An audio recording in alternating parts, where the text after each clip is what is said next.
Welcome one and all to this week's episode of The Síle Show. We find ourselves today at a curious inflection point where the architecture of work is shifting beneath our feet, quietly in some places, seismic in others. Artificial intelligence is redrawing the boundaries of expertise. Longevity is extending the arc of our working lives, and the once linear notion of a single career is giving way to something far more fluid, more iterative, more human, I proffer.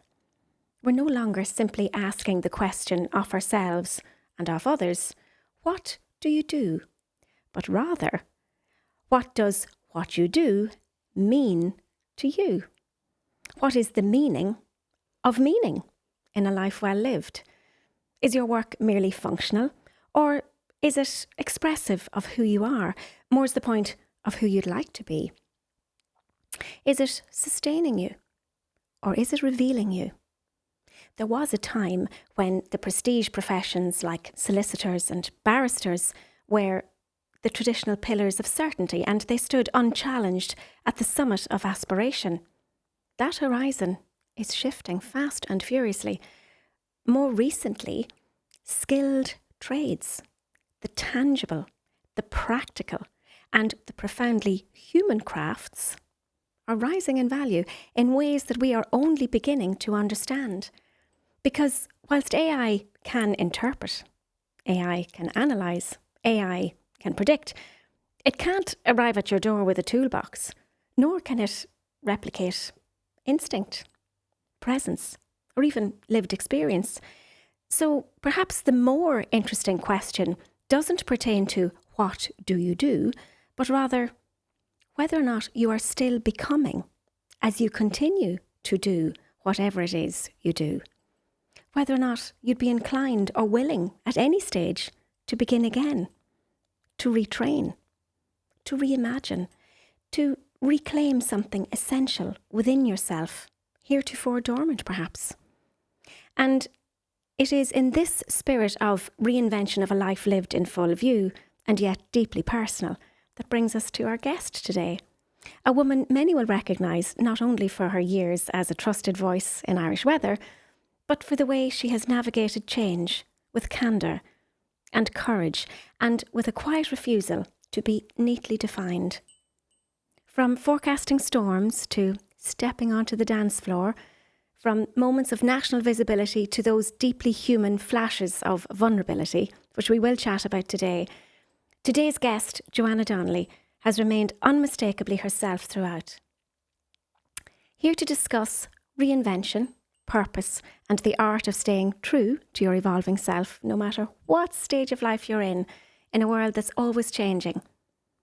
Here to discuss creativity as proxy for understanding and the cost-free longevity hack of moving your body in the great outdoors, as well as the timeless value of meditation and yoga to bring you home to yourself.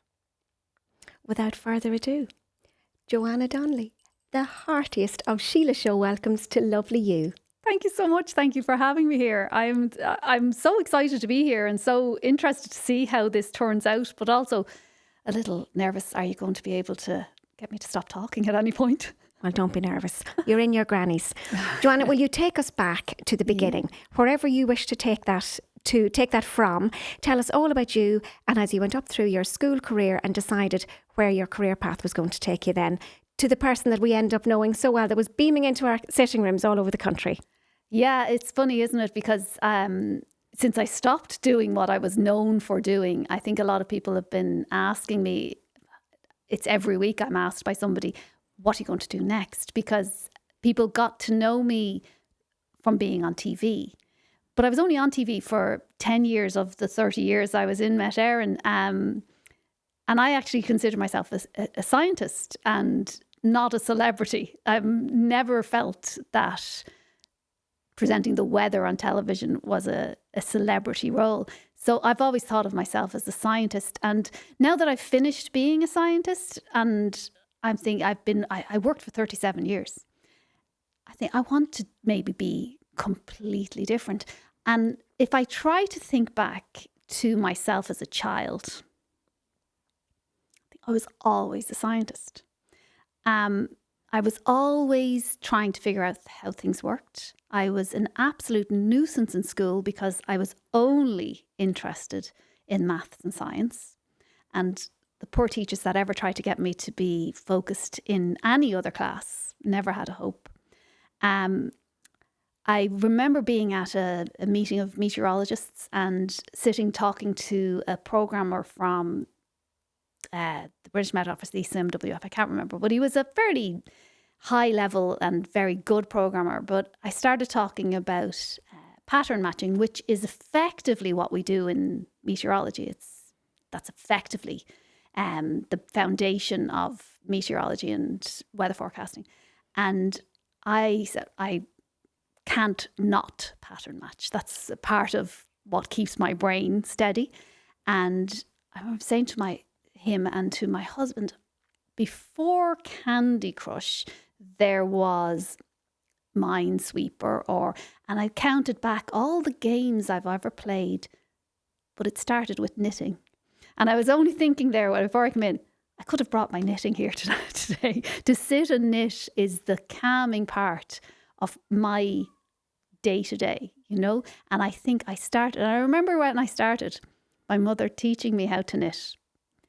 And I was about 6 and feeling shamed that I hadn't picked it up yet. So I've been pattern matching since then. I've been a scientist and a mathematician and focused and energized and loving it since then. And now that I've stopped, I'm like, what's completely different? I want to do something completely different now. And what do you think you will do? Yeah, because it's about time I got to move on and had an idea of what that is. Not at all. Yeah. You see, on the contrary, we chatted about this briefly, and as you said, it's quite enough to be. And it is. It's quite enough to be. It is, absolutely. And especially at this time of year when you're just being in the garden. But I have been writing, and I do like writing. I know I have 2 books, but they're non-fiction books. And I've written a novel, but it doesn't read very well. And when I read it, I know I've joined several writing circles, and they all say, oh, you have to let somebody else read it. So somebody else will tell you whether it's, and I said, no, because I know it's not quite what I want to produce. So I've joined, as I said, a couple of different writing groups to help me write the way I want to write, the way I know I can write. And it's coming, and it's getting there. I'm starting to produce little stories and poems and little articles that read the way I want them to read. Sure. Yeah. Honing the craft. Yeah. And interesting that you would talk about pattern matching in science, because when you would have been doing your work within science, you were using your left brain predominantly and pattern matching there. But when you now lean into your creativity, you're equally going to be using pattern matching emotionally in your right brain. Oh. So we are all the time, our brain is a metaphor seeking agent. And particularly in the right brain, we're looking for things that look like things we already know. So the schema that is already set down in our brain emotionally, we're looking for new versions of that all the time so that our new knowledge knows where to place itself. It places itself upon our old knowledge. So it's not unlikely that you would make that seemingly vast change in your life. But when you're talking about coming from a position of pattern matching, there's a huge likelihood about it. Oh, wow. That's fascinating. I didn't make that connection at all. Now, that is fascinating. Yeah, we're all the time looking for things. And in fact, it can be our power and our kryptonite, because if we see somebody or hear something or smell something or feel something within us in our emotions that's like something that was troublesome or traumatic or challenging before, we pattern match emotionally to that feeling again until we've done the work, until we know we have that self-awareness piece, so we know how to disrupt or be disrupted. Okay. Well, I mean, by the time you get to 55, there's a lot of patterns laid down. And I mean, obviously, I've had vast experiences of childhood, college, school, university, and then being a young parent is very different to being an older parent. I mean, a parent of young children is very different to being a parent of older children. Work. So there's a lot of experience there to lay a foundation to build upon. For sure, a lot of lived experience. And lived experience is so different to theory as well, isn't it? You know, when you go to write your book, I'm sure when you say it doesn't read well to you, it's not striking the chord for you yet that you are willing to put out there. So there might be some of it is pattern matching to pain or pattern matching to joy that you're not willing to share, because we are all the time consciously and subconsciously aware of our feelings from before and pattern matching to those. I think you hit a real excellent point there, because there is an awful lot of trauma in the early part of my life. The very young Joanna had a lot of very serious trauma, and I did what was done, locked it up, put it away, and did not deal with it at all. And when I came to writing about it, it was coming out as very factual and it wasn't conveying what I wanted it to. But I joined these groups and I've managed now, and the trick was writing it with pen and making the physiological connection. Apparently this is a thing, connecting the hand and the pen to the synapses in the brain has made it so I've been writing and it pulls out the feelings of those times, those stories from my childhood, as opposed to the facts of what happened, the feelings of what happened to me, as opposed to the facts of what happened to me. And those are what I wanted to convey more. For sure. So you're going for autofiction? No, I have two books. I've autofictioned a whole story, and that's a novel. And I've taken all of the ugly that I don't ever want to be shared, and I've put that into a pretend story. I said, there you go, that's a pretend story. And I've taken the other parts and I've written them as a memoir. So my memoir is a collection of stories written in that style with a pen and paper, and trying to say, this is what made me. These experiences, some of them are trauma, but those are what created me.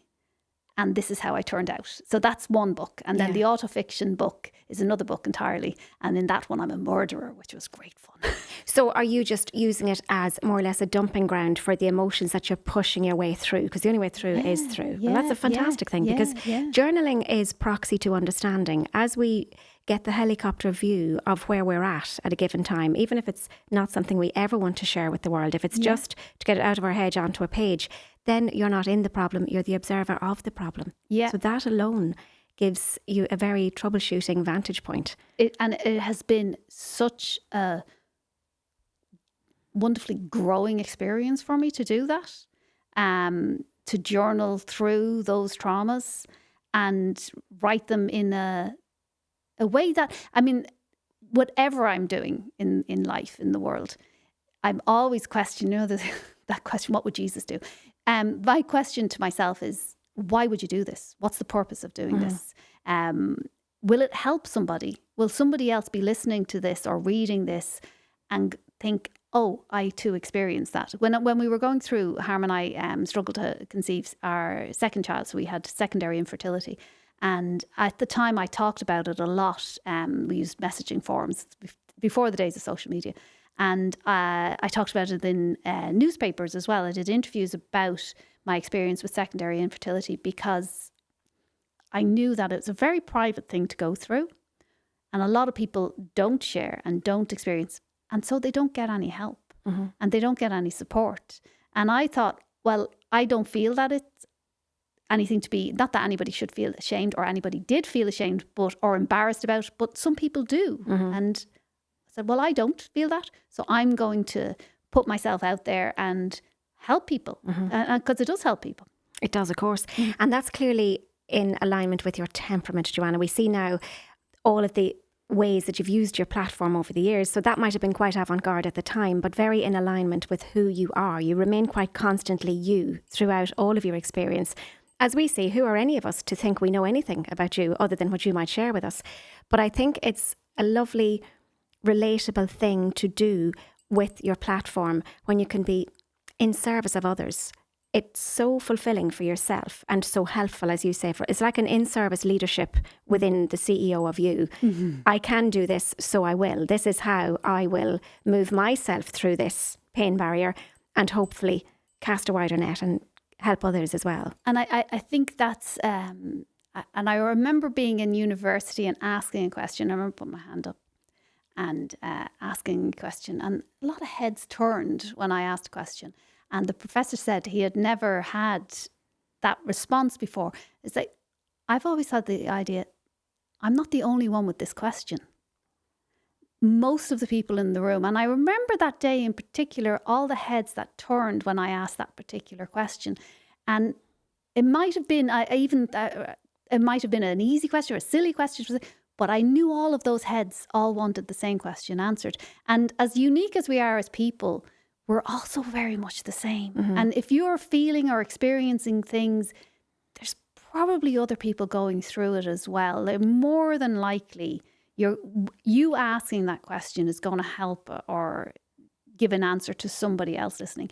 And I said, when you're leaving this world, and I think I experienced death a lot as a young person. So I've always been very much aware that when you're gone, the thing you left behind is what people think about you.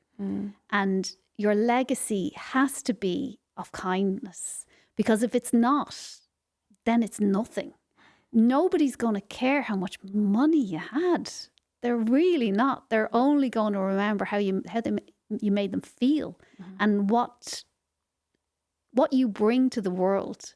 It's only going to be left in the memories of others at the end of the day. And that has to be kindness. It has to be sharing. It has to be empathy. For sure. So you experienced a lot of death when you were younger? I did, yeah, unfortunately.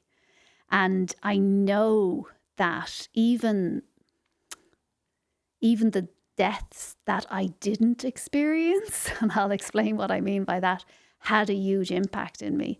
And I'm only really starting to understand that now.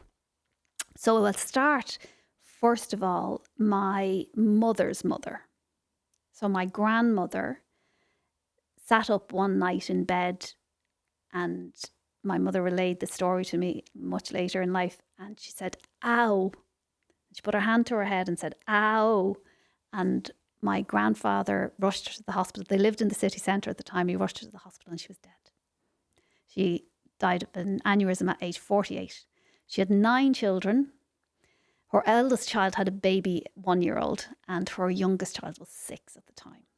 My mother, at the time, her eldest daughter was 22, and she was 8.5, nearly 9 months pregnant with her first baby, which I knew from a very early age that those were the facts and didn't understand until I was about to deliver my own baby. I remember being 9 months pregnant and thinking, what if my mom died?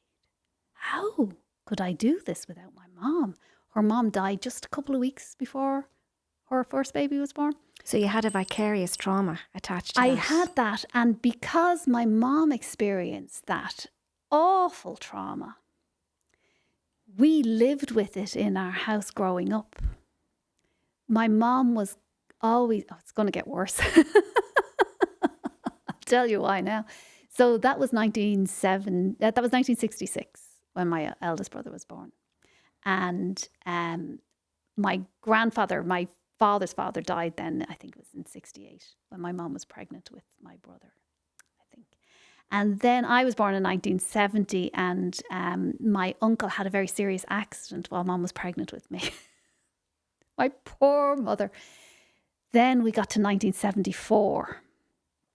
So it was July 1974, and I remember very distinctly swinging on the gate of my house, at the front of the house, and waving goodbye to my dad. So it was July 1974 and I was 3. So I was 4 the following September. My mom, God bless her, was 8 months pregnant with my younger brother, Emmett, and my dad didn't come home. He had an accident, and he had a head injury, and he went into a coma and he didn't wake up. So he died a few days later. So my poor mom had 4 children. Well, she was about to have her fourth child. And in the Finglas in 1974, it was not a good time. And she even described when she was dropped off at the hospital to have my younger brother, because she didn't have a husband to bring her into the hospital, she was treated as a single mother. Oh my goodness. An unwed mother. So she was treated by the hospital staff as somebody that was pregnant out of wedlock. Which was at the time would have been horrific. You know, obviously, whether you have a partner or not nowadays, thankfully, things have changed and everybody is hopefully well looked after. Yep, but she wasn't.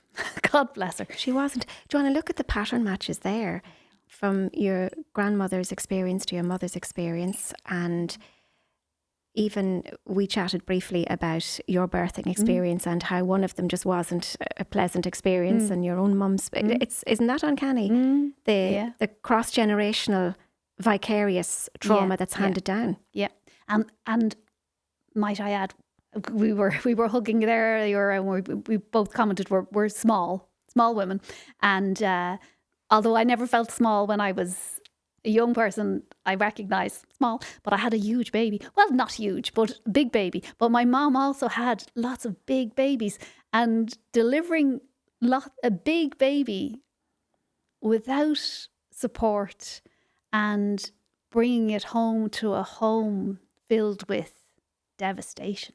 So it was not a good time. And I remember I found out that my dad had died. Now, I was 3, so I was probably told lots of times. But I remember my mom was sitting on the bed. She had preeclampsia. So when she was pregnant, she had preeclampsia. So she was bedridden. And she had 3 little babies.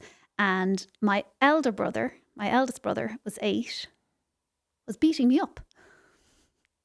I was 3. And I cried to him, "I'm telling my daddy on you." And my mom, probably having told me already that my daddy was dead, was probably sick of telling me. But I remember her shouting from the bed, "You can't, because he's dead." And that got through. Yeah. That's how I remember being told. She probably told me lots of times very patiently, but that's the one I remember being told. That's my daddy. That was her dead. pain, I'm sure, as well. Of course. Yeah. Her trauma and her pain and her restriction. Yeah. And then... And again, this is only something I'm really coming to terms with now, and I mean in this last year. She was afraid. She was afraid of dying, and we were afraid she was going to die because she kept saying. She also had she had the preeclampsia when she was pregnant on my younger brother, and she had high blood pressure, which is what killed her mother. And so she was always unwell, very unwell. And she would say in our hearing, "If I can just make it until Emmett has made his communion, if I can just stay alive." So we always like constantly afraid, on high alert, that I'm going to be an orphan because my mom's going to die and I haven't got a daddy. And it made me very, very living on a knife edge as a very small child. Separation anxiety from a very young age. Yeah, very small. Yeah. And also, I think it was the time there was high unemployment. There was, Finglas was not a great place to grow up in terms of, there was drugs and alcohol, there was violence.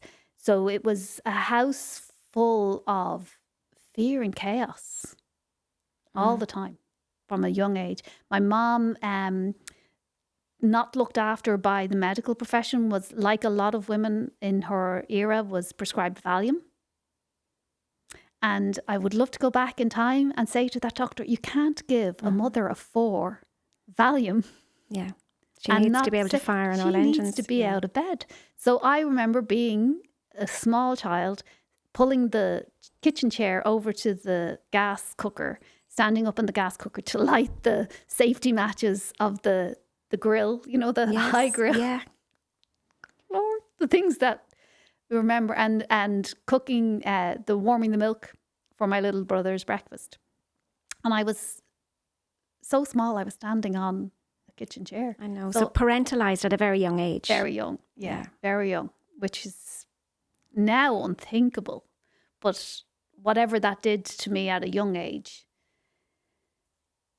I have to deal with now. And are you dealing with it well? Do you feel that it's something that, because for all of us, whatever happens between 0 and 7 is setting down the neural pathways that we will repurpose in our relationship to everyone, including ourselves, until we do the work. So it's a journey thereafter. The Jesuits would say, show me the man at 7. Show me the boy at 7 and I'll tell you about the man. So we're all learning in those first 7 years how to relate to the world, good, bad and indifferently. And we spend the rest of our lives then in addiction or in broken relationships or in sickness or in sadness until we do the work. Mm. So I have. So a few years ago, I start back here again. I move the needle back in time again. In 2012, I had a dear friend had breast cancer, and it was Breast Cancer Awareness Month, and I was 42. So I said, well, I'll go off and get a breast check because my dear friend has breast cancer and I should have had a mammogram by now. It wasn't done. So that was 13 years ago. It wasn't the way it is now, thankfully, where we are all told. I volunteered to go have a mammogram. There was nothing wrong with my breasts.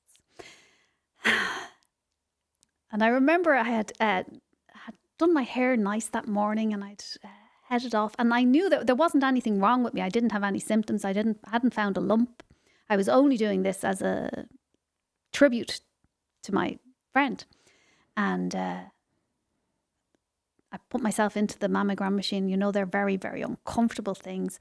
And I said to the radiographer, her name was Donna, Donna, I'm going to faint. And maybe she had heard those words from other people and they didn't really mean it, but I meant it. I fainted. I'm a fainter. I fainted lots of times growing up. But on this time, the shape of the mammogram, it took me a while to figure out what had happened, but there was a bar came around the mammogram machine. And when I fainted, my head went into the bar and the bar cut a cut from here to here and opened up my skull. And then I fell out of the machine and I hit the ground. And I woke up. So when you faint, sometimes you come around, you feel a bit nauseous and it's unpleasant, but usually people are helping you up. And I came around and somebody was holding me down. And I thought, oi, what's happened? Oh, I fainted. Why is this person holding me down? And it turned out I had lost so much blood. They were lifting my legs to pump the blood back to my heart. And there was a man trying to get a pulse at my neck and he was holding my head and he was shouting, stat and watch the blood. I came around thinking, this isn't usually how you come around from a faint. And I said to the guy, this seems serious. And he said, yes, serious. And I said, am I going to die? And he said, we're doing everything we can. And I remember looking at him and thinking, that's the wrong answer. If anybody ever asks you, am I going to die? The answer is no. Absolutely not. Because mindset matters. You needed your mindset to get you through to the other side of that. And if I had died, well, I wasn't going to tell anybody. Yeah. I need to know. So I looked at him and I remember looking into the corner of the room thinking, if I am going to die, you're not going to be the last person I look at.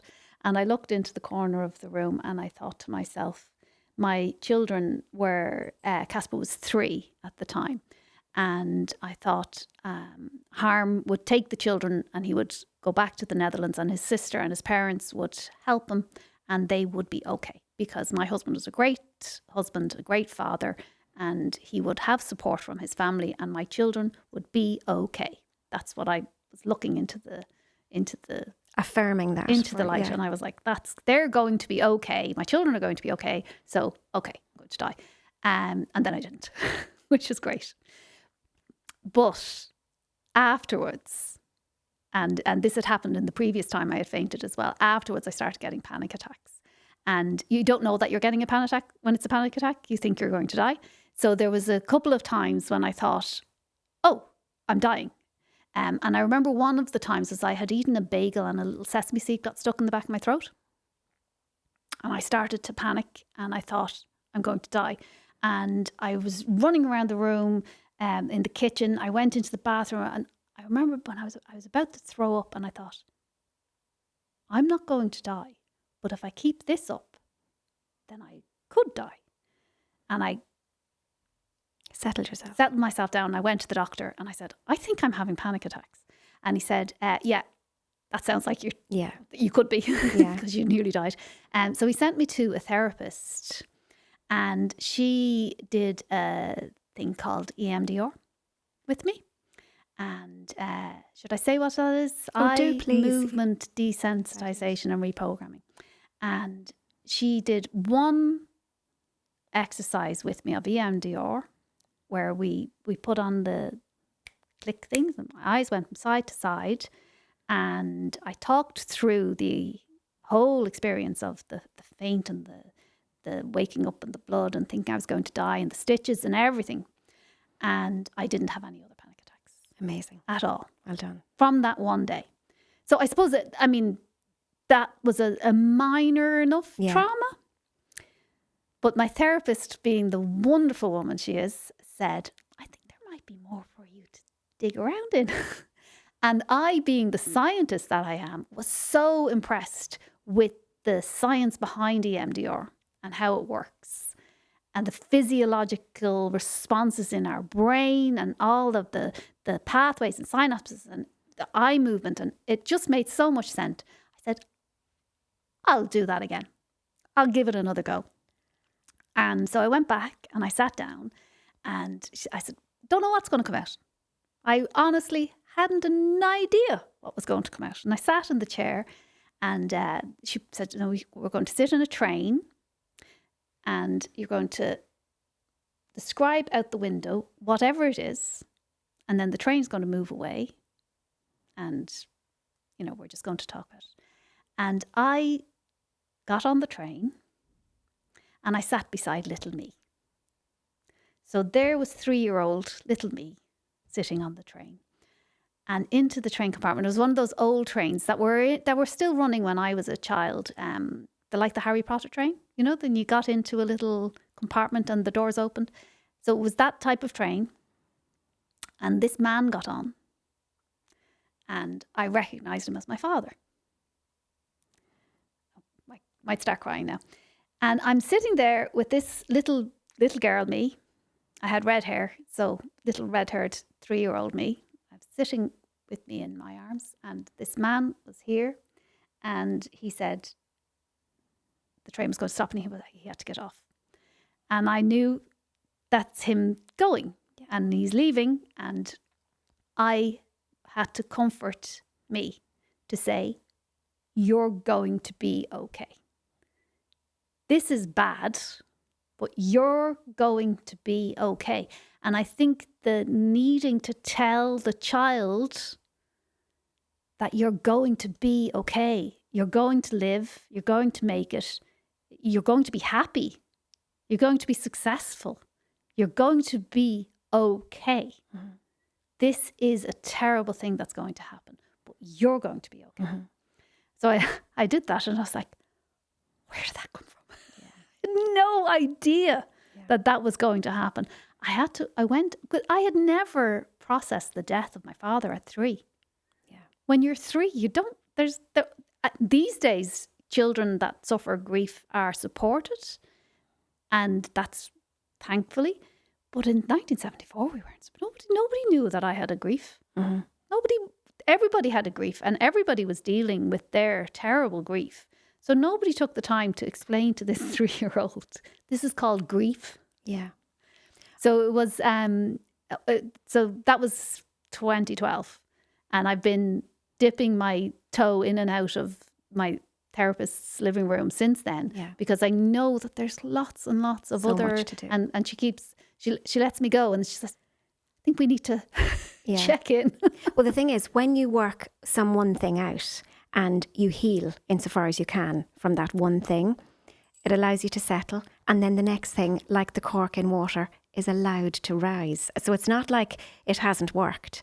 It's like it is really, I mean, AI can do so many things, but it can't do that. You know, there are some jobs that will always be there. And the job of the psychotherapist is one of those, because the person-to-person opportunity to revisit those times and do that inner child work in really good guidance is invaluable. It changes everything. Yeah. And I suppose as well that a lot, I mean, if I hadn't fainted that time and met this therapist through this and made the great connection that I made with her and had such a great success with that first round of EMDR, which was kind of like it wasn't a practice run because it was very much a real solution to a real problem. But it was new to you. It was new to you. The whole concept was new to you. Yeah. And it was very much this is something that that's really works. This is a really good tool for dealing with childhood trauma. So I know I started by saying I had a lot of experience with death because it didn't stop with my father. Lots more people died. I think by the time I was 20, I had been to 8 funerals of young significant people. Funerals, obviously, in your life. Significant funerals. Riding in that first car, that was where I was all the time, and then there was other people that were young people, which were. It's hard to witness death of young people when you're young. Friends, people that I was playing with in the street dying tragically, things like that was. So I remember by the time I started, I think at around age 20-ish, when my peers' grandparents started to die. So my friends were experiencing their first grief, but it was their grandparents. And I remember being at the funeral of my friend's grandfather and I was crying. I was like, oh God, this is so embarrassing. But when you suffer a grief and a trauma, you're not crying for this. It's a pattern match. Yeah. It's a pattern match. It is a pattern match. That's what it is. Yeah. So I remember being embarrassed at my friend's grandfather's funeral because I was crying and thinking I have no business crying, but that's just the way it is. And I also remember counselling my friends then when they experienced significant griefs, like when they lost their parent, or something, trying to say to them, your feelings are things that happen to you. So whatever it is you're feeling today, feel it and let it happen. Don't feel embarrassed that you feel one thing or another. Don't feel ashamed. It's what they happen to you. So if you want to laugh. Yeah. And it's not linear. Grief isn't linear, and it needs work. Ideally, it needs work. And we can access the help to take us through those stories and to repurpose them and reframe them and allow them to be the adversity that fuels our growth rather than hold us back, which is, I glean what you're doing with your lovely therapist. Yep. I'm still working through. She knows me so well. So she knows when I sit down, I'm fine now. Yeah. Let's just talk about the weather. I'm fine now. And she goes, okay, let's talk about the weather. You're fine now. Well, in your case, talking about the weather is a totally different thing. That's a whole other matter. I was just going to say you'd need therapy for that one alone. No, yeah. Oh, God, that trauma. But I think they're not unconnected. So I recognised, I think in the last 6 months or so, when I really started to heal from the trauma of leaving Met Éireann, there was a terrible, that was awful for me. But when I started to heal from that, I got to the point where I went, I just wasn't able to take anymore because I'd already been filled up to here. Yeah. And to keep this head above water, I just said, that's enough. And that's why it was, from our perspective, so sudden, but from your perspective, not at all. You were clearly leading into that for quite a while. Yeah. And can you share with us some of the detail of why it was so traumatic? Well, I loved my job. I loved what I did. I mean, I have my books there in front of me because the first publisher that the publisher contacted me and said, would you like to write this book? I'd been on TV a couple of years and she thought that maybe I could do this. I literally had it written by the time I had left the meeting because I love explaining how the weather works. Only did it this morning. I was at the physiotherapist and he said why he was Brazilian. He said it feels so much hotter in Brazil than it feels here. Or sorry, the other way around.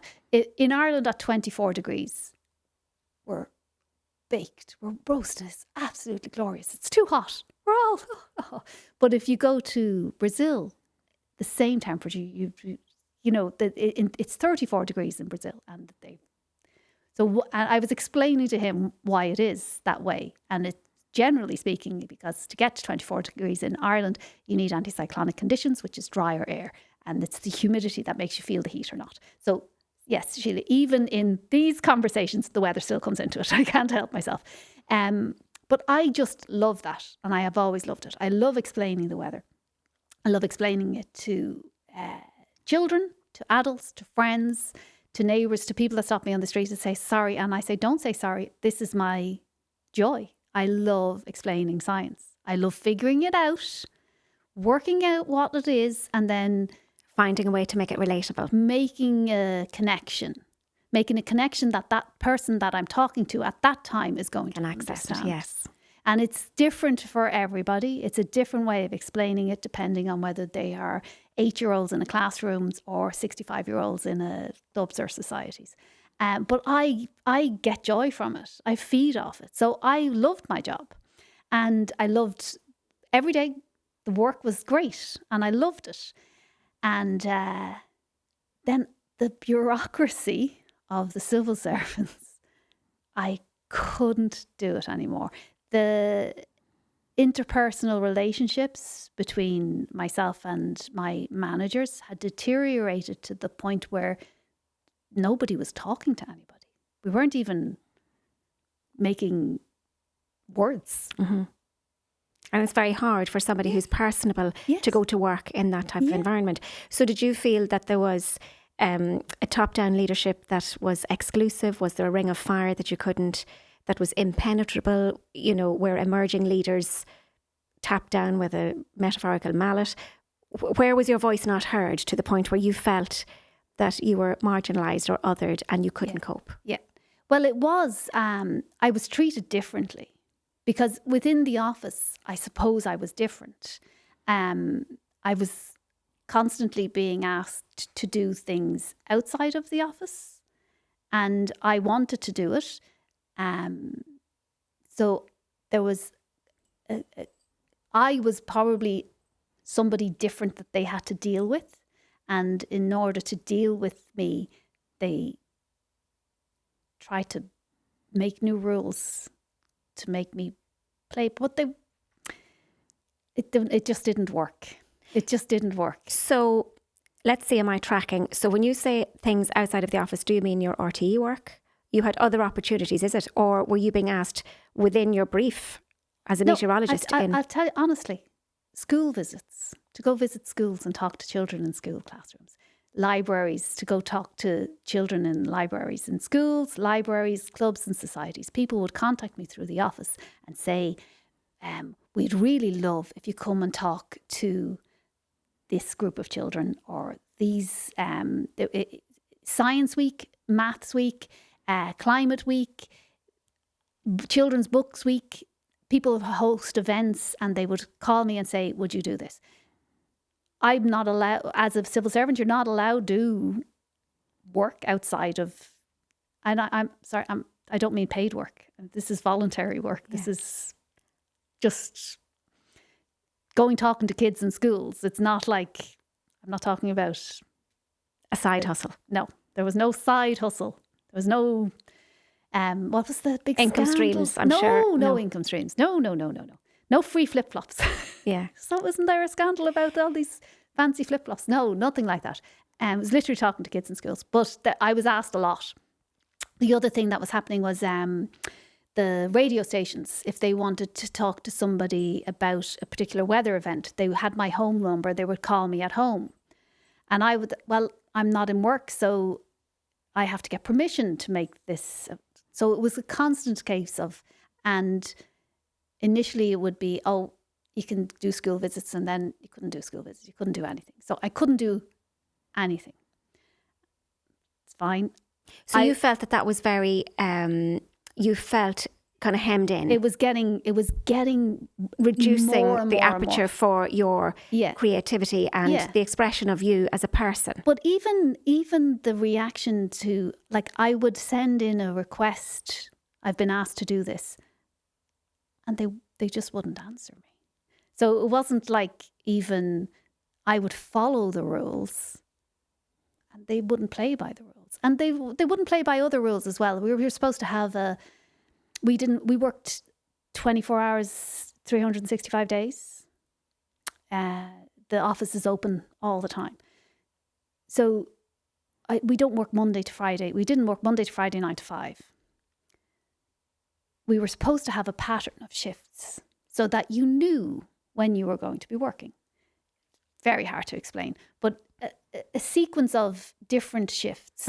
Which works well for your mental wellness and your emotional fitness as well. You need some notion of predictability. Absolutely. And coincidentally, I was one of the only parents on the roster for a long time. But that I never thought, and I don't expect, and I still don't. It's a little more difficult to be a parent on a roster, but that doesn't give you any rights over anybody else's time. You have to, as a parent, you might have to juggle a bit more. You can't just say, oh, well, I'll come to work today. I was like, well, I can come to work today. Can I take the 4-year-old with me? So I'm not suggesting that a parent needs to be given any special privileges, but they have specific circumstances that they need. So having your days, knowing what days you're going to work is necessary so that you can arrange childcare, you can arrange lifts, you can be there, etc.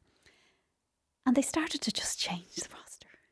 And I was like, you can't just change my roster. You can't just move this day.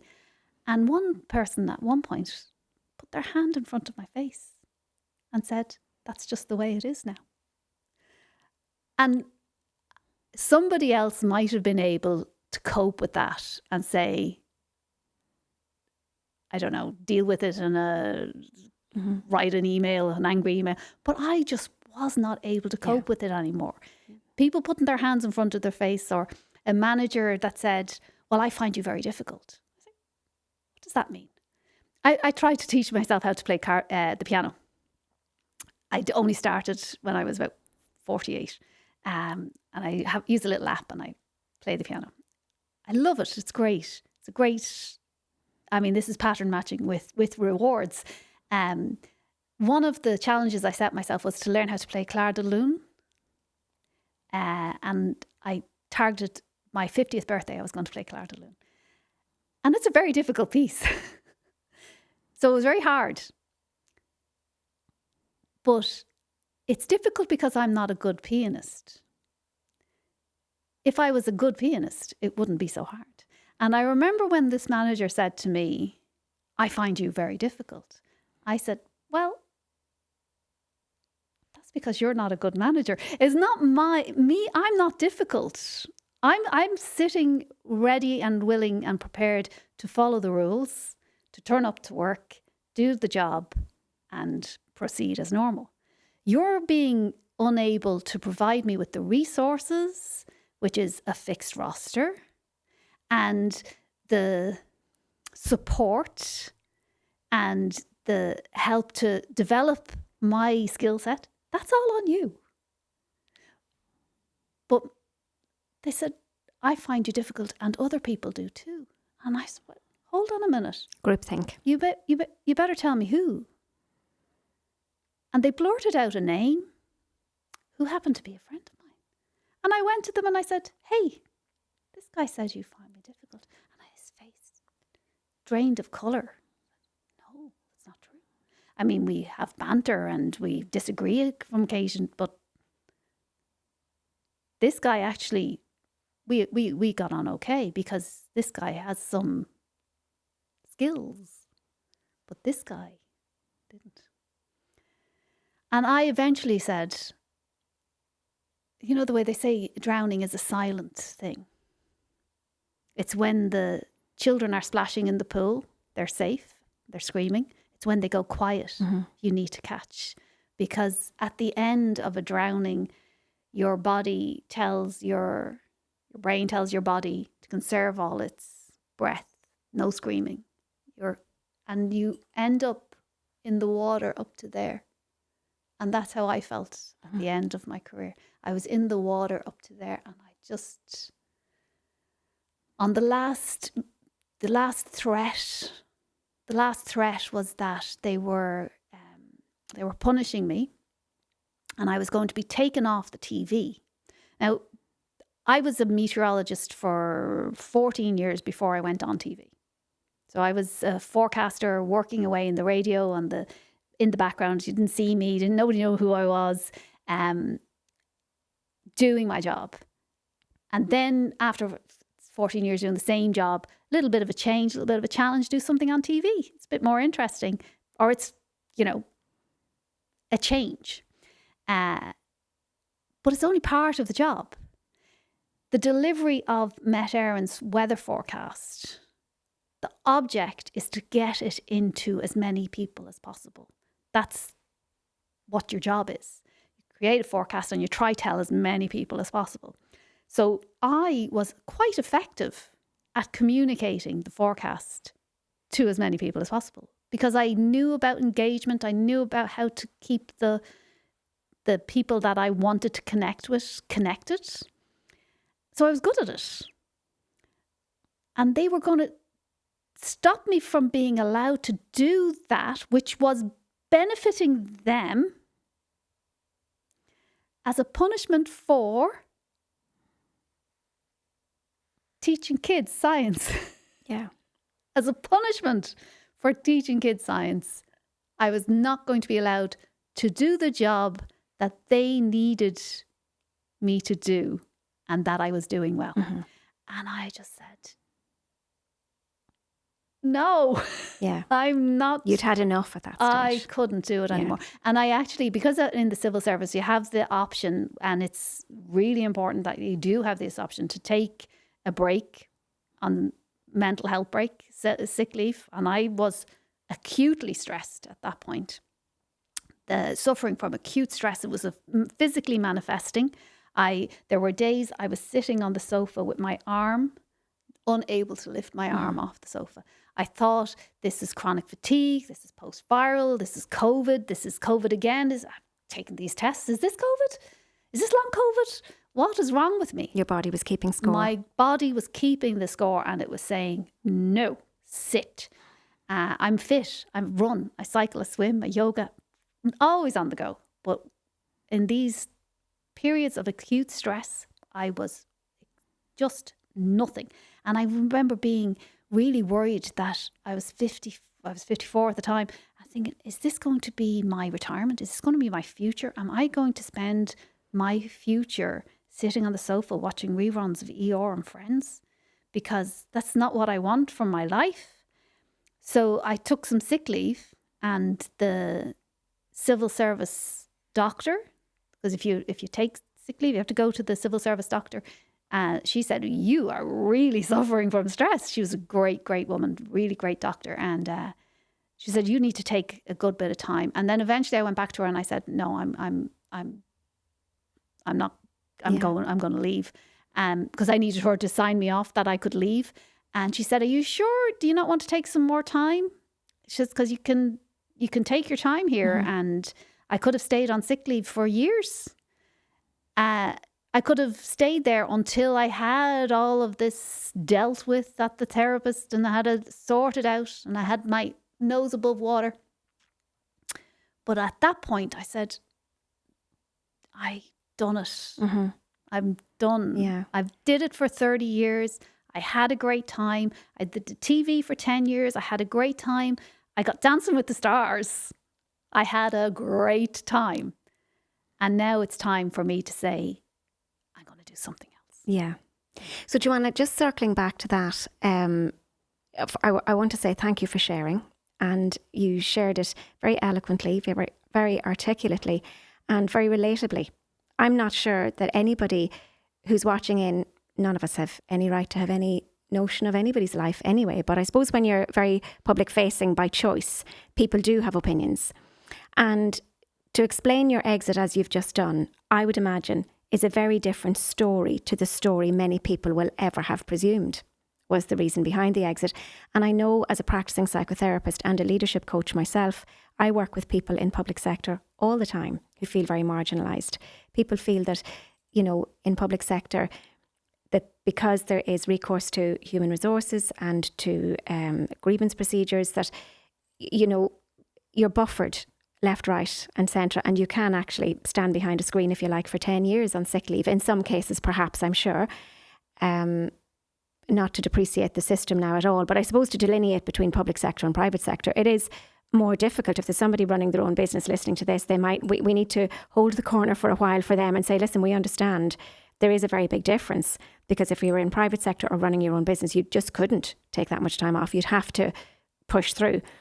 That said, it's really challenging to be in a space and a place where people are running or managing a team like you might a football team, you know, running a business like it's their corporation, without giving people a hearing and without having the skills, the human skills. And there's such a dearth of human skills in leadership a lot of the time.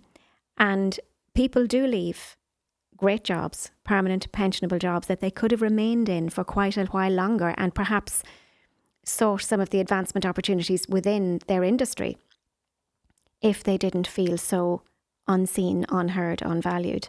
And what I'm hearing from you is that you felt very ignored, marginalised and othered. And that had the circumstances been different, I would imagine that you might have been able to continue in that job. That it was was it even like a constructive dismissal in the end? Did you feel it was? I actually said at one of the meetings, the first time I was disciplined after 29 years of service, the first discipline taken against me was because on my social media, I had said I had used a particular brand of hairdryer, that I had bought a second-hand hairdryer. So I said on my social media, I bought a second-hand, because it's too dear, so buy it second-hand. And I was disciplined for that. And after 29 years of service, I said, and I was disciplined by, there was no talk, it wasn't I didn't get to talk it out. It was just, and I remember going to my manager, and between that and the roster that I was talking about, I know not everybody understands the roster situation because it's different, but the fact of the undermining of the roster, that was underpinning everything. It showed a disregard and a disrespect at a fundamental basis. We don't respect your time. We don't respect you. We don't respect your time. And your free time means nothing to us. And then layered on top of that, this really felt like a form-filling,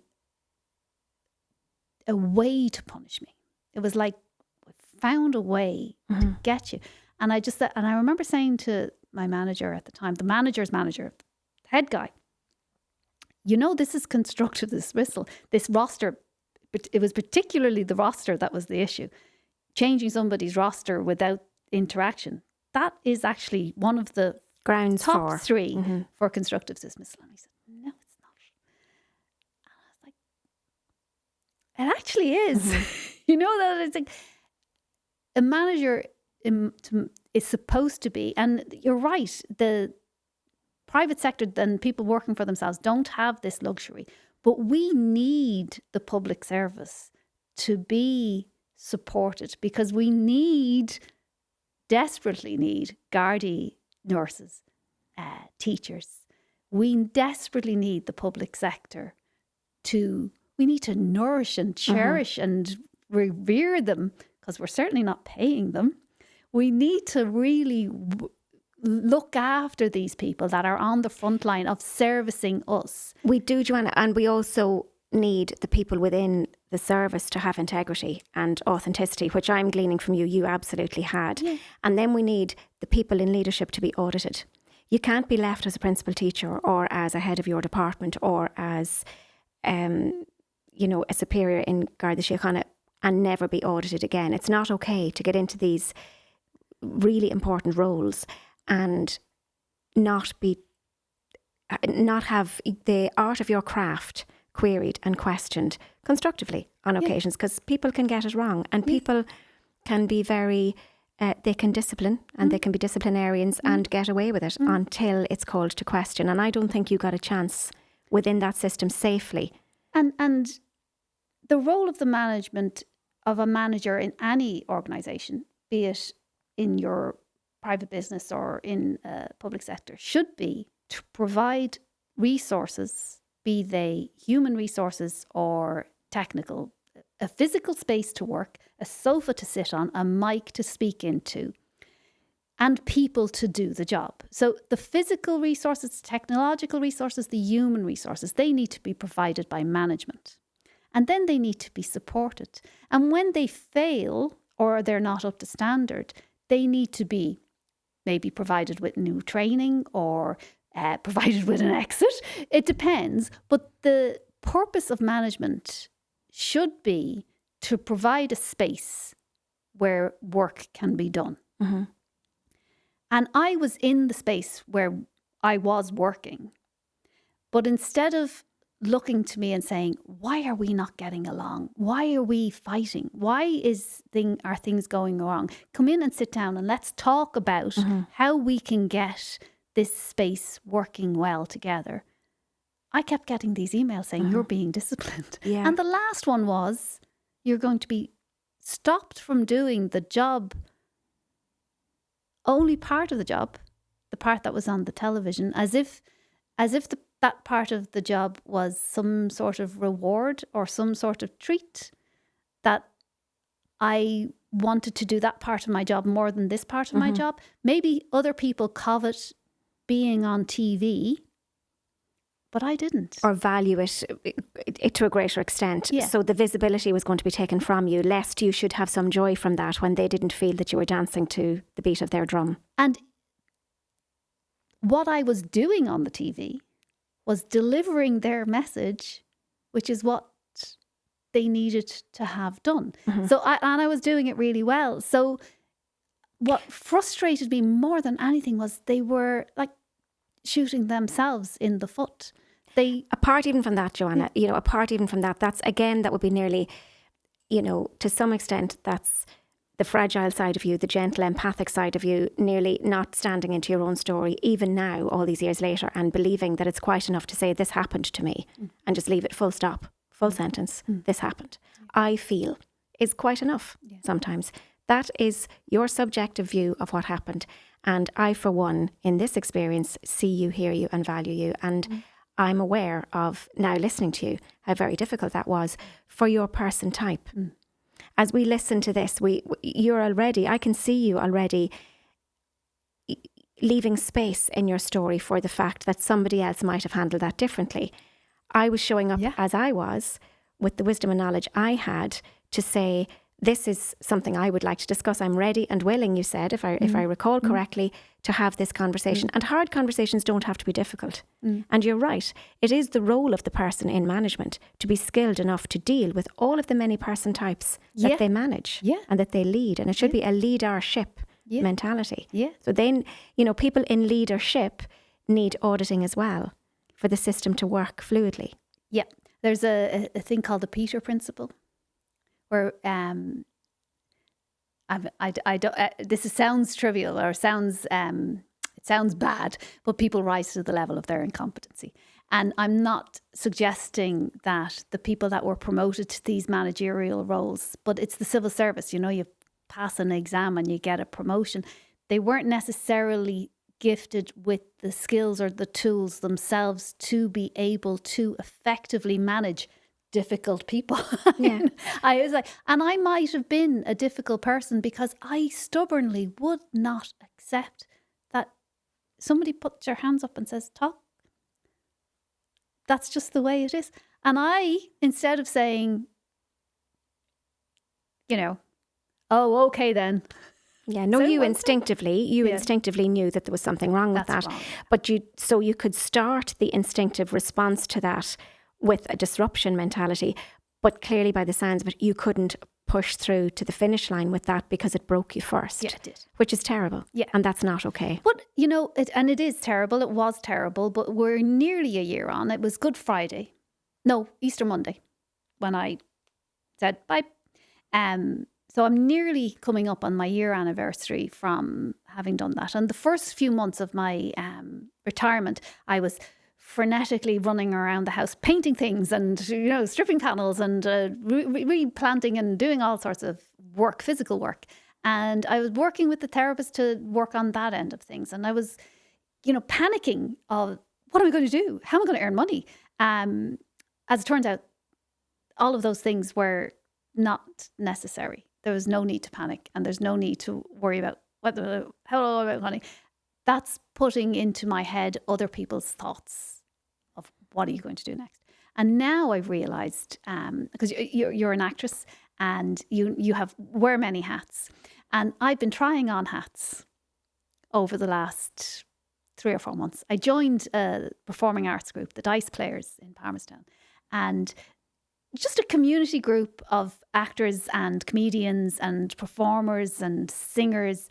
And I went in there going, don't mind me. I just want to dip my toe in here and see how this is going to work for me. And I like it. Mm-hmm. And I like it. And then it's like, I can spend the next year, 5 years, just liking things. Mm-hmm. I did a 5-minute stand-up on Saturday, which is just before I went to go on stage. I went, oh my God, what has possessed me? Why am I doing this? Which is a feeling I had before. But it was great fun. And I thought, I'm going to start to really, really slow down, mm-hmm. really put the brakes on and say, I don't actually have to do mm-hmm. anything. Yeah, just do less to achieve more for a while. I can just take my time. You said briefly, and you're probably going to look at me now, and I'll read the subtitles on your forehead. So you said, which was a thing I felt before, so that moment where you're just about to do something and then you think, why have I done this? Yep. Dare I mention the war? Oh, we might as well, seeing as we're here. We'll take it at your pace. I shall follow your lead. Yeah. No, it's okay. I'll start by saying when I go into schools and when I'm talking to children, especially teenagers, I'll say, a question I was often asked when I was on TV is, do you get nervous? I say, never did. When I was doing the weather forecast, I never got nervous. And the reason I never got nervous, and this is the thing I tell the children, is because I was prepared. I went into the weather forecast office or in front of a camera or behind the radio or in the desk, and I did the work. I was diligent. I prepared. I always started at first principles and did the work. So by the time you get to see me, there's nothing to be nervous about. I've done the work. And I was not nervous. And I remember that night we're talking about. That fateful night. A fateful night. And I remember going into the Tonight Show. I was about to go on air. And I thought I was going to vomit because I thought my heart was going to come out of my throat. And I said to myself in my head, this is what nervous is, because I'm not prepared. Mm-hmm. This is not, I am not in the right place. So what had happened, we're obviously talking about my submission to seek the nomination for the presidency. Oh, disaster. I had actually been at the therapist the week before and had a breakthrough. So beware of the breakthroughs. I had unlocked something that I had locked away. I think it was probably to do with the fact that I was raised afraid. That I didn't know that I didn't know I was raised afraid. And I had unlocked that, and I had a little bit of manic. I was a bit manic from that from that A sense of worthiness arose in you that you maybe hadn't been able to access before.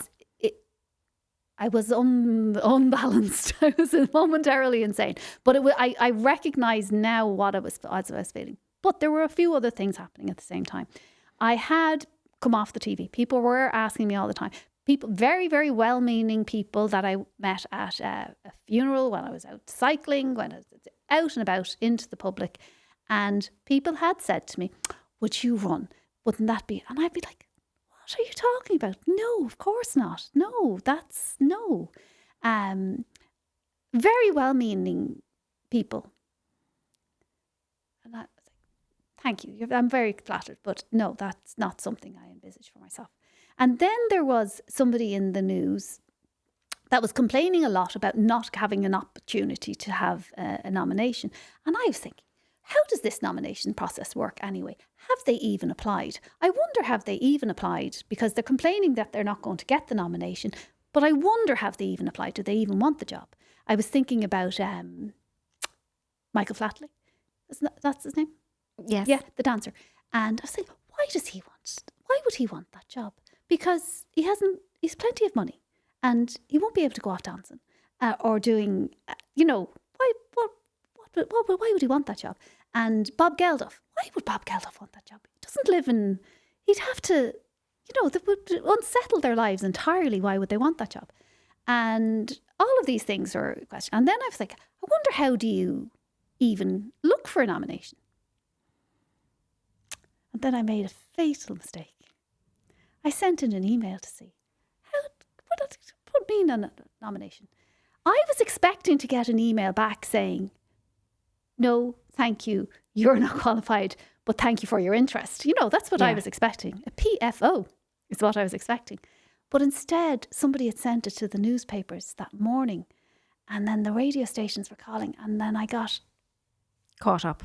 I got off, absolutely caught. And then I remember the feeling coming down to my husband and saying, I'm after doing something. And him looking at me, and he is the greatest guy in the world, genuinely. He's so patient. How he hasn't thrown me under a bus many times. But he looked at me and went, what? And I was mortified. I was so embarrassed. I didn't go out of the house for 2 weeks. My children were going to Dunn's to do the shopping for me because I couldn't face, and I desperately trying to backpedal. And by the weekend, I was just like, there's nothing more to do, only just say no and just try to recover from it. And it took months before I was able to breathe and think how I messed up, and I undermined my credibility, and I lost so many opportunities that I had built, and they were all gone in the puff of a smoke and a silly mistake. But that's it. Oh, Joanna. Well, but no, I know. And they know that everything happens for a reason and all the rest. But now, how many months on from that are we? 5, 6 months? Now I'm like, that's okay. Because now I'm able to say, I don't need to do anything. Yes. I can now just say, I'm just going to... Yeah. Now you know what you don't want as much as you know what you do want. Yeah. Not that it would be specific to just roles, but just in life in general. Yeah. You're probably going to allow yourself to be a human being and not kill yourself trying to be a human doing. Yeah. Measuring up to other people's expectations all of the time. And that does relate back to what you referenced in terms of your ancestral pathways and those, that sense of fear and loss as a youngster, that separation anxiety from who it is you think you are supposed to be. So all of the time striving to present in some polished way when really you are quite entitled to just be gorgeous you and just arrive at every day in innocence and see what the day brings. Yes. But it's hard, to step back from the visibility that you were in and pale into the beige. That's a skill as well. Yeah, I know. And I suppose even the community you build around yourself, the friends and the relationships you build, you kind of, you put yourself in with peers. So I've all these wonderful women around me that are, top-notch women, achieving. And I'm like, I'm just going to sit. Yeah. I don't want, and the purpose of the writing groups that I do, one of the people whose writing group I joined, he said, but you're already a writer. You've already written books and you've already got, it's like, what? So why are you here with us? Like as if they weren't. I was like, because we're writing and that is what I want to do. Mm-hmm. I don't want to write for something. I want to write for this. Yeah. To do this. If you watch a movie or my husband constantly checks the reviews and the scores of the movie before we watch it. Or says, well, after we've watched it, said, these people didn't like it. I said, but it entertained us while we were watching. What purpose do you think this movie is for? It's to entertain us while we're watching it. Mm-hmm. If you were entertained while you were watching it, it's a success. So I was like, I want to enjoy this moment doing this thing for this thing at this time. Not so that at some point in the future somebody will give me money for it. Mm-hmm. So you're maturing into that though, Joanna, as time goes on. Like some of us can be 50, 60, 70, 80 and not yet be mature. We are maturing as we go.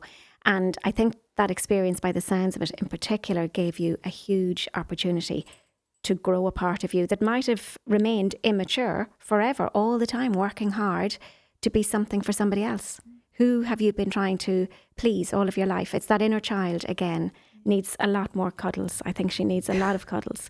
And tell me this, can you relax now? Have you found meaning and purpose? Is this a craft that you're honing, just knowing how to do no thing and entitle yourself to do no thing? I'm still working on that. It's like I know it. You know, we all know that the act of giving a gift is more rewarding than receiving the gift.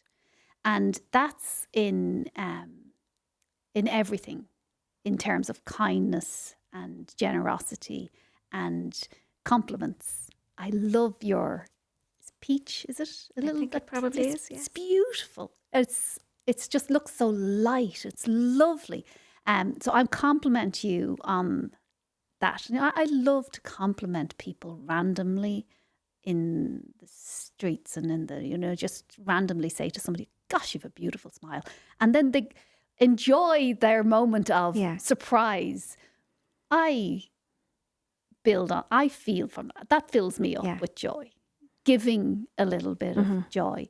And we all know that, but so few people actually practice it, that they work towards, I'm going to find the things that give me joy and I'm going to spend my time doing that. Yes. And there's a difference between knowing and acting upon. The obvious acting on what we know. So I know a lot of these things now that I need to just relax and do nothing. But it is taking a little time of my mantra to tell myself. I think we have to, I identify with that, and I think we have to unlearn a lot before we can even learn the new skill of quietening down our mind. If we're a person whose self-talk is very busy, perhaps the inner critic, the imposter syndrome, if we've practiced those things all of our life, and then if you have a huge experience as you did, which is very public and therefore harder to come back from, it's still only the same thing. We're all human and we all have experiences like that in our lives, maybe not quite as public and not potentially as vulnerable a moment for us. But I commend you on coming back so strong and on being here, showing up, and you're doing your weather forecast every day from your own home. And I've often watched it and empathized, and I would never, I'm very conscious of the difference between sympathy, empathy, pity, all of those things that live in the same space. I've watched and I've quietly applauded you're exactly the same age as me. You're a September. You're Libra, are you? Yes. Yeah. Yes. So I'm on the cups. I'm Pisces of the same year. Oh yeah. So Right, yeah. so it's interesting that we're in the same gen. We'd have the same memories from our childhood. We'd have had the same silences, keep your counsel, the same experiences. It was a very different Ireland. Oh God. Yeah. And we've pushed through a different education system. We've reared our children. I had 3 children, you have 3 children. So we've a lot of synergies. And I understand that experience for you was a really difficult tumble from grace to all intents and purposes. I consider that irrelevant, though, when I watch how well you're coming back, brushing yourself off and showing the world every day. You're showing up. To me, your legacy piece is what you've done since then, because you're showing up every day, not least for yourself. Makeup is on. Some days the glasses are on, maybe the makeup isn't on, but the makeup is on. You're out there either walking or in your house. We've had 40 days and 40 nights of rain. We've been building the ark together. But you're there. And I really applaud that. I think it's such a lesson. If you wanted to leave a legacy piece and you thought it would be in the presidential race or in Met Éireann or hooring out that situation, which was just stacked against you at the time, you're doing it by showing up. But I would equally say to you as well, though, Joanna, there will come a time when you don't even need to do that. When you can be... Yeah. Just, and that's where I'm getting to. Yeah. I'm getting to the point where I'm... Like, you're not going to say to the world, and that is my last weather forecast.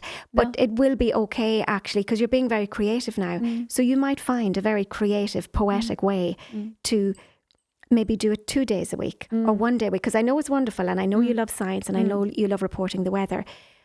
But there's still, I imagine, potential for that being an element of the good girl, just showing up, just trying to show, look, I'm okay. When you fall and you pick, I remember once I had a fall with an armful of books, and I talk about a pattern match. My body remembers, sometimes I remember that moment. It must be that I'm wearing long flowy pants and wedges or something, because certain things or certain colours, they were linen pants at the time, I recall. And I was coming down a set of steps in school. I was carrying books, missed my step, fell onto the gravel in the schoolyard, cut my chin. I was the moonshore. I was the deputy principal. My hands, my knees burst through and I was really physically sore, but I was really shocked. For whatever reason, it came out of nowhere because I had the books. I couldn't see where I was going. So you remember those things. And I got up very quickly because I didn't like anybody. Laughed it all off. But my goodness, I was weak as water within myself for many, many reasons after it, that you don't know what's ahead of you. You think your day's work is done and you're on your way home. You're coming home to yourself, and next thing you fall. None of us know what's ahead of us. And I think as you do it with such grace and poise and panache, and you've obviously, as you said, you know your craft. You're excellent. You know what you're doing. And it's also going to be okay one of these fine days to just not do that, to just actually be so healed that you don't need to do that. You can be post-recovery on that whole big learning period. Because look what you've done. You've learned those lessons in the public eye. We're all learning them. Yeah. There's nothing different or less capable or, more chaotic in Joanna because she did those things than any of the rest of us. We're all doing them. Yeah. We're just not out there in the public eye. Yeah. It's not playing out, in everybody's sitting room or for people to sit around and chat about. Yeah. Yeah. And talk about it after. Have to say though, generally speaking, because people have, only today somebody mistook me for somebody else, because I get a lot of people, how do I know you? I know you from somewhere. How do I know you? And they mistake me for somebody else and say that. Most people, and when I say most people, we're an island of 5.5 million. 5.5 million minus 5 are wonderful. And they're kind and they're generous. Yes. And they're forgiving. We're very, very, the people I'm in contact with have all been wonderful. There's maybe 5 people that have been mean. Mean. And if they see something to be mean about, it's because they see potential for whatever it is they critique in you, they see that in themselves. That's it. Big mirror. That's it. It's just a mirror. Yeah. And it's like, I hear you, but I don't feel you because this is meaningless. You know, there's nothing that you can say that's going to be something that I haven't thought or be something that I haven't felt already. Mm-hmm. So you're saying it isn't really going to bring it. So the bounce back ability is what this has given you. Like you said, you had that fabulous reframe. And again, I commend you. You said when you fell, you had that awful experience going for mammogram, fainted, fell, and it was all of that. But it took you to therapy. And when you got there, you've done so much good work. So the mistress of the reframe, it's absolutely wonderful. Yeah. And that is really what life is all about. It doesn't matter how many times we fall. It is how quickly we get back up and how resiliently we carry on, taking the lessons with us. And learn from it. Yeah. Learn absolutely. from it. Yeah. And then to do what you're doing, you're taking it now in this experience. And it's, again, in service leadership because you're sharing it with the world. Your vulnerability is your strength, for sure. It makes you stronger. But look how many people that emancipates maybe from a story that they're revolving in. And it's time for them to tell themselves a different story, which is what you've done. With such grace. And Joanna, we could, as you said before we started, talk all day. I have thoroughly enjoyed our conversation. Me too. So many other touch points we could get to. I hope we get a chance to chat again. In the meantime, I thank you on everybody's behalf for being so lovely, so real, and for sharing that raw truth in a Síle show style with candour and courage. I commend you. Thank you. Thank you. I really enjoyed it. It was lovely to be able to, and like all your episodes, that you brought it along I have a tendency to go off on tangents, but we brought it along nicely from A to B to C, and it was painless. Wow. I think that's the epitome of the growth and expansion of any of us, is when your pain can be in a certain place, like with some of the things you referenced throughout our chat, but your suffering is less. So the pain times the resistance to the pain is the suffering. Pain is inevitable. You had all those experiences that we chatted about. But I'm gleaning from our chat, as you've said, we've gone from A to Z quite naturally, quite organically, and I think in a nice empathic way. And that again puts out the message that the level of suffering we experience is, we have autonomy of that. That's where our agency lies. So the pain can be wherever it is with any situation. But if there's a discrepancy between that and the suffering is less, it's all going in the right direction. Yeah. We're going to míle maigad. Fault your oath. And there you have it. A reminder that life isn't linear. It doesn't follow in a straight line. It bends. It pauses. It accelerates. It even contradicts itself. Contrast seems to be part of the curriculum in Earth School. We live in a world that feels more unpredictable now than ever. The architecture of work is shifting. Roles are dissolving and reforming in ways we couldn't have imagined a decade ago. Artificial intelligence may be taking over the procedural, the repeatable, the efficient, the answering of questions, but what remains irreducible are the distinctly human capacities of instinct and story, to name but a few.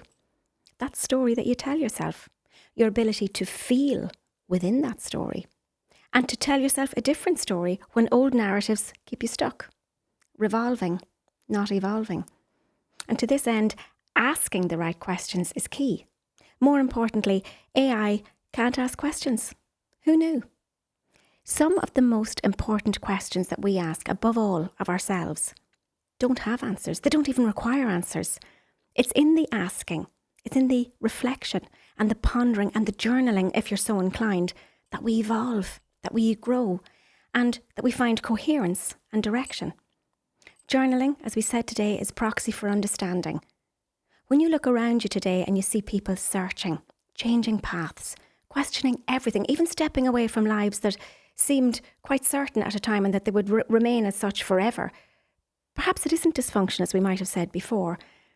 Perhaps it's an attempt to make sense of what was never fully understood and to reclaim agency in the process. Living intentionally. What is that? Deciding, not sliding? The search for coherence is real. That sense of needing to understand why things are panning out for us the way they are. We need goals, we need direction, and we need a sense of significance, a clear awareness of the people to whom we matter and the people that matter to us. All meaning at the end of the day is rooted in relationship with others and with our evolving selves. It's both philosophical and chemical. Those neuropeptides of oxytocin course through our veins when we're having a sense of meaning and purpose about anything in our lives. And so, dear listeners, your task for this week is to pause, reflect, and journal if you're so inclined. PRJ, a purging of a different kind. Ask yourself really deliberately, where do I locate agency in my life? Is it within myself? Is it within others? Or is it in circumstance? Do I believe that my life is shaped by my choices, the choices that I make, or the choices of others? Or predictable laws of the world, fate perhaps, or chance? Where do I feel that I have a sense of direction, and where do I feel untethered? That's a really important one. Am I endlessly seeking, or do I know how to come home to myself, home to my own heart? How easy or not so easy is it for me to self-soothe, to regulate and to reframe? Do I respond to discomfort through connection or through distraction? Where and when do I feel seen, and where and with whom do I allow myself to be truly known? What does meaning mean to me? Do I have meaning in my life? And if not, how do I access it? Am I living a life that I love? Do I feel a sense of purpose, a sense of satisfaction in my achievements? And am I in joy in my relationships?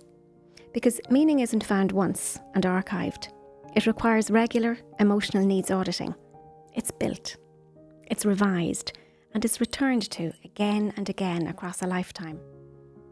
In a world that is increasingly automated, accelerated, and abstracted, the future belongs to those who are willing to remain deeply, courageously human. To feel, to choose, to ask, and to evolve. And so it is.